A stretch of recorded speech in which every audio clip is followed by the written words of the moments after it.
Bonjour, bienvenue dans le tuto Ingester sur Avid. Alors, je veux intégrer des rushs, je fais clic droit dans le bin rush, input, source browser, et j'ai le navigateur source, comme ça, source browser, qui me permet d'explorer dans l'arborescence de mon ordi. Je veux rentrer des rushs d'un film de skateboard, que voici. OK. Alors, quand je passe ma souris, je vois les plans quand je suis en mode thumbnails ici, et que je passe ma souris, je vois un peu le déroulement des plans. Et je peux choisir de prendre des plans. Et en bas, vous voyez que vous avez deux options, linker ou importer. Donc, si vous cliquez sur importer, Avid va transcoder les rushs dans le codec que vous choisissez. Par exemple, le DNX HD SQ, c'est un codec de diffusion très largement utilisé par toutes les chaînes de télé. Et vous le transcodez vous choisissez votre partition, la partition média, et vous cliquez sur import. Mais là, Avid fait l'import et le transcode, et il encode les rushs.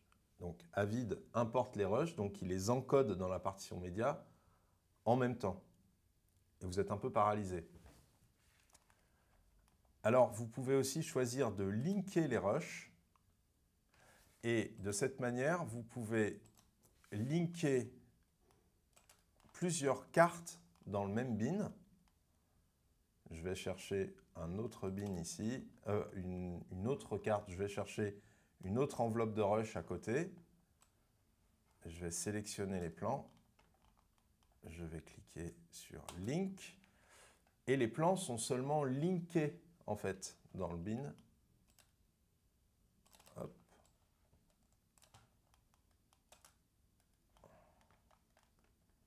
Et je peux même aller carrément dans un autre dossier de mon ordinateur.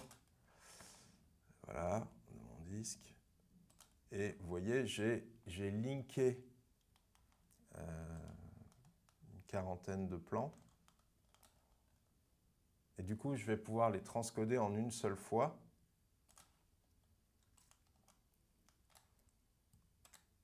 En les sélectionnant dans mon bin, en faisant clic droit,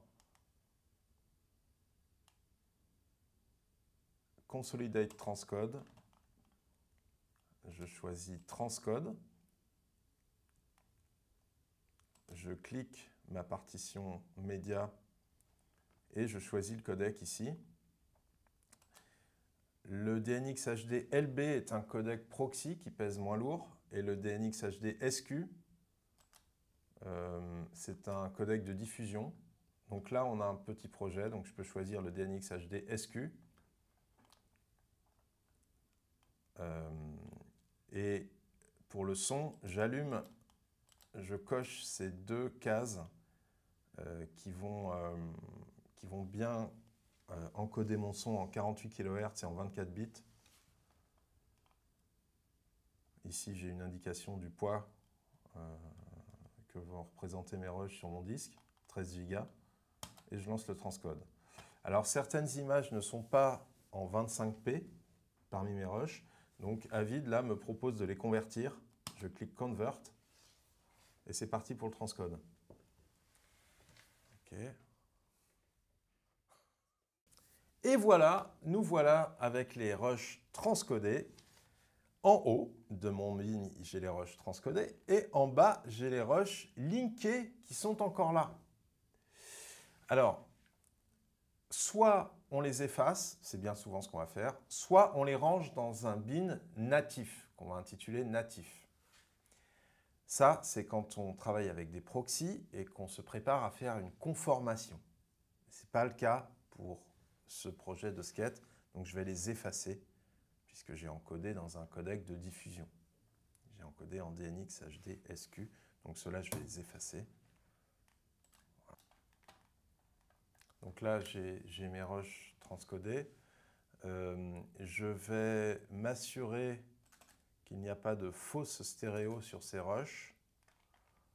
Vous voyez que là, j'ai une piste en stéréo A1 sur ce rush.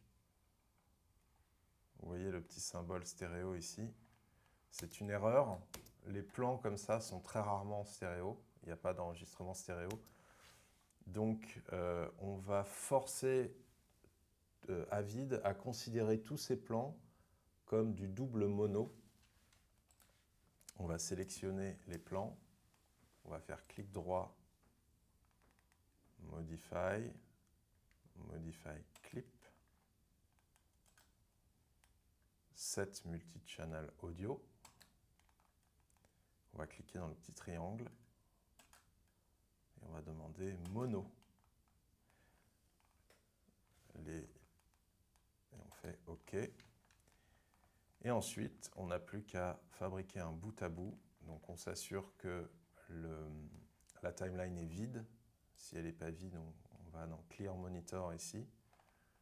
Et on va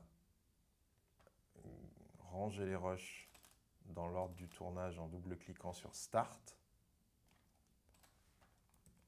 Et on glisse les rushs dans la timeline.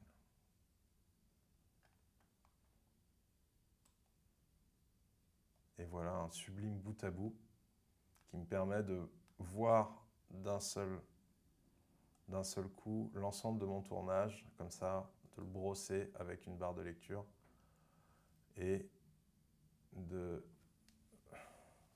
commencer à avoir des idées de montage. À bientôt pour un autre tuto.